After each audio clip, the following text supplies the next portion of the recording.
therefore. My title today, if I had to title it, would be Let Jesus Be More Than Enough. Sister Sherry said it. All right. My scripture comes from 2 Corinthians 12:8 through 10. And it reads, concerning this thing, I pleaded with the Lord 3 times that it might depart from me. And he said to me, my grace is sufficient for you, for my strength is made perfect in weakness. Therefore, most gladly I would rather boast in my infirmities, that the power of Christ may rest upon me. Therefore, I take pleasure in infirmities, in reproaches, in needs, in persecutions, in distresses, for Christ's sake. For when I am weak, then I am strong. Yes, Lord. And like I said, my title is Let Jesus Be More Than Enough. And how many sometimes forget to spell simple words? I remember one time my auntie called me to remember how to spell was. And I was like, really, Titi? Was? You know? But sometimes we do. We'll forget simple things, you know. And Jesus was simple. You know, he would tell us simple things, and sometimes it would seem complicated, but when you really understood what he said, it was like, man, that's really simple. And he says it all the time that small things can be so big. The pressures in life sometimes deplete us, sometimes it tries to deplete us of our joy, of our strength, of our courage, just simple things that we need every day. And sometimes, like I said, you can feel like all I got is just a little bit, God. I don't know if I can really do this. Do I have enough?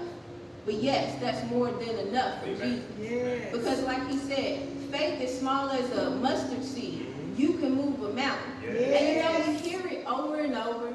We hear it over and over. But when we really, truly begin to live it, in those moments when you really need it, it's like, wow, this is powerful. This simple truth is powerful. My illustrations today come from 2 Kings chapter 4, verses 1 through 7, with the widow and her pot of oil. Come on, tell it. This woman was facing debt, you know, real big debt. You know, they was about to take her 2 sons. She had what she thought was nothing, but the man of God told her to go get what you do have. And all she had that she felt was valuable was just a little oil. And that's all she needed. That's all we need every day. Just that little bit, and let God work with that. When we surrender that all to him, just that little bit that we don't think that we can make it through the day, that's all he needs. I've seen God in my life where, like I said, Lord, can I do this? I don't know.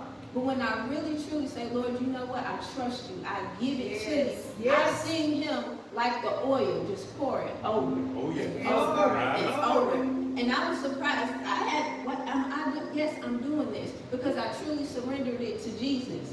John 6, 1 through 4, when he fed the 5,000 with just 2 fish and 5 loaves of bread. 5,000 men, not including women and children.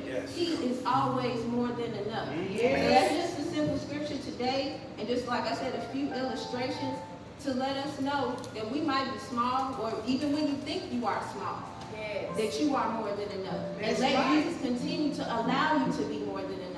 All the different titles that we might have, you know, mother, wife, you know, just every day going to work, what you might be to different family members.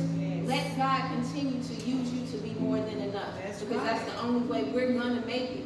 You know, and like I said, it seems small, it seems just like, you know, that's, Lord, that's simple. I can do that. But sometimes when life really gets to speaking to you in the world, it seems like it's turned up in your ear. It's hard to forget. It's real easy to forget, rather, and hard to remember that let Jesus be more than enough. That's right. Amen.